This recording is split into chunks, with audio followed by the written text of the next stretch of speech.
שלום לכולם, קלותם ואני נלמד איך לעשות זיקוק כזה במיינקראפט. אוקיי, נלמד איך לעשות זיקוק כזה. אוקיי, אתם קרפטינג טייבל, נייר ושתי אבוקות שריפה.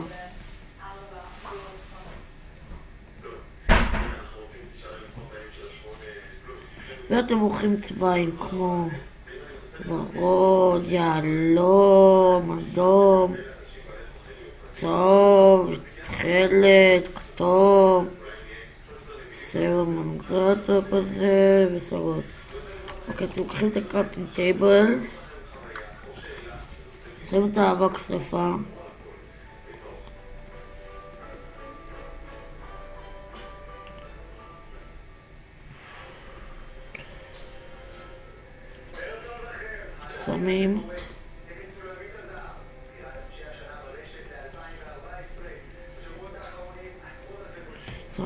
שמים ככה, את זה לוקחים ושמים ככה ויש לנו זיקוק.